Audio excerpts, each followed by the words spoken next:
जय श्री हरि। प्यारे भक्तों, आप सभी का स्वागत है, अभिनंदन है। आज हम मार्गशीर्ष या फिर अगहन मास में पड़ने वाली उत्पन्ना एकादशी की व्रत कथा को सुनेंगे।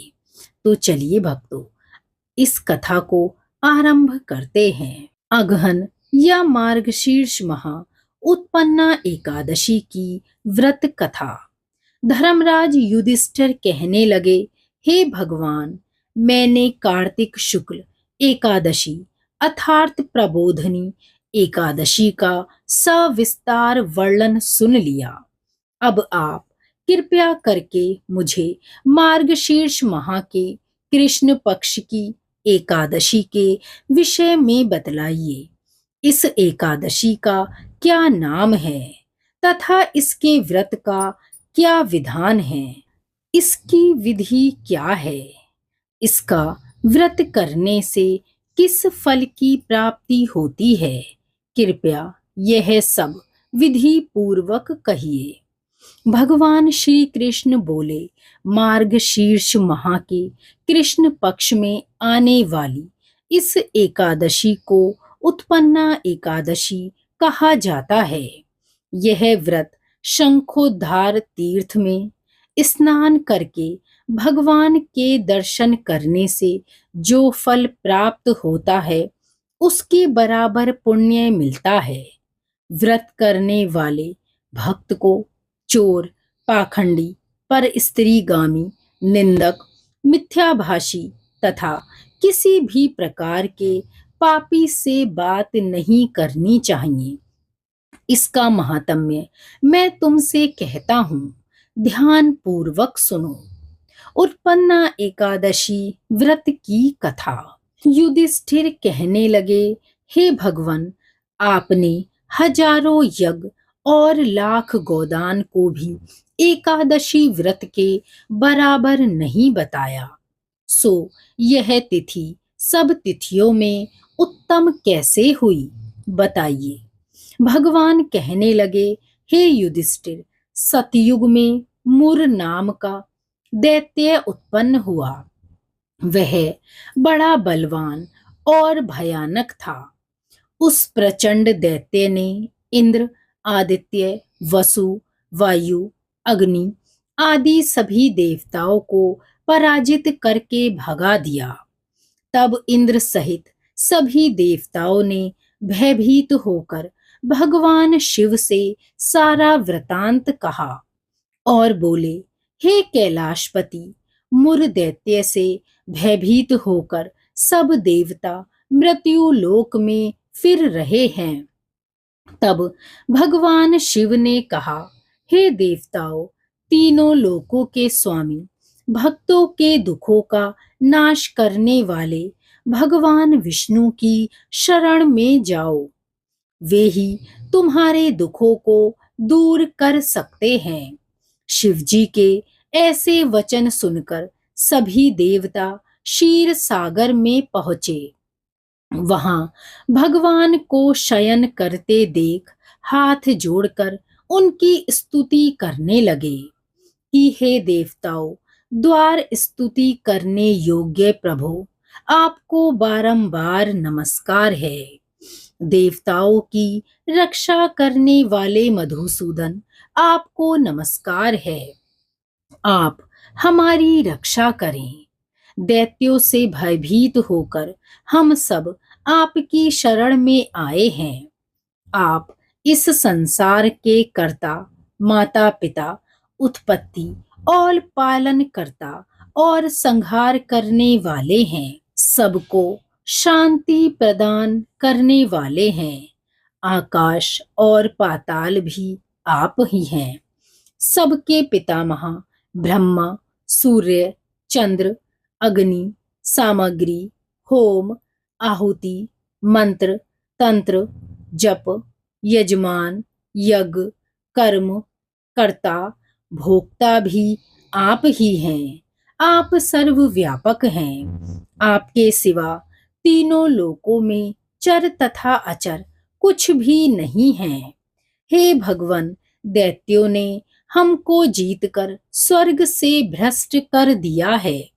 और हम सब देवता इधर उधर भागे फिर रहे हैं। आप उन दैत्यों से हम सबकी रक्षा करें। इंद्र के ऐसे वचन सुनकर भगवान विष्णु कहने लगे कि हे इंद्र, ऐसा मायावी दैत्य कौन है जिसने सब देवताओं को जीत लिया है? उसका नाम क्या है? उसमें कितना बल है और किसके आश्रय में है तथा उसका स्थान कहाँ है? यह सब मुझसे कहो। भगवान के ऐसे वचन सुनकर इंद्र बोले, भगवन, प्राचीन समय में एक नाड़ी जंघ नामक राक्षस था। उसके महापराक्रमी और लोक विख्यात मुर नाम का एक पुत्र हुआ। उसकी चंद्रावती नाम की नगरी है। उसी ने सब देवताओं को स्वर्ग से निकालकर अपना अधिकार जमा लिया है। उसने इंद्र, अग्नि, वरुण, यम, वायु, ईश, चंद्रमा, नैररथ आदि सबके स्थान पर अधिकार कर लिया है। सूर्य बनकर स्वयं ही प्रकाश करता है, स्वयं ही मेघ बन बैठा है और सबसे अजय है। हे असुर निकंदन, उस दुष्ट को मारकर देवताओं को अजय बनाइए। यह वचन सुनकर भगवान ने कहा, हे देवताओं, मैं शीघ्र ही उसका संहार करूंगा। तुम चंद्रावती नगरी जाओ।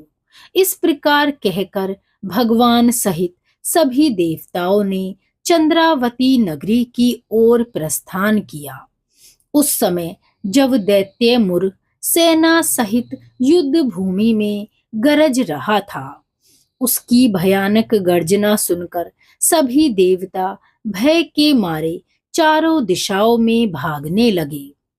जब स्वयं भगवान रणभूमि में आए तो दैत्य ने उन पर भी अस्त्र शस्त्र आयुध लेकर दौड़े। भगवान ने उन्हें सर्प के समान अपने बाणों से बींध डाला। बहुत से दैत्य मारे गए, केवल मुर बचा रहा। वह अविचल भाव से भगवान के साथ युद्ध करता रहा।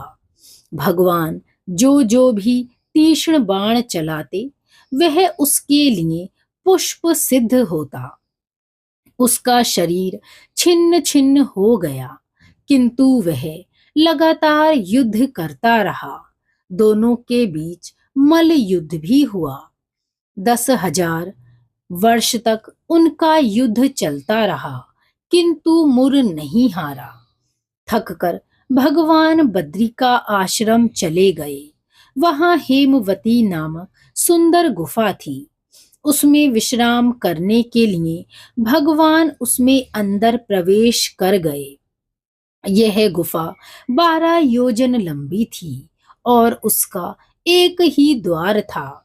विष्णु भगवान वहां योग निद्रा में की गोद में सो गए। मुर भी पीछे पीछे आ गया और भगवान को सोया देखकर मारने को उद्धत हुआ। तभी भगवान के शरीर से उज्जवल कांति में रूप वाली देवी प्रकट हुई।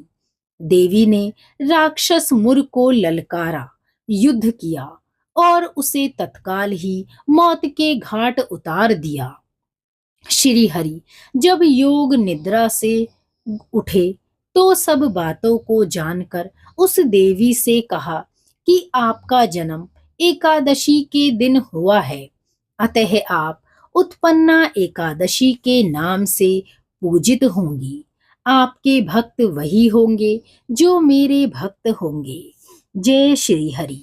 बोलिए उत्पन्ना एकादशी की जय। श्री हरि विष्णु की जय। तो भक्तों, इस प्रकार ये हमने उत्पन्ना एकादशी का व्रत कथा महात्म्य प्रेम पूर्वक श्रवण किया।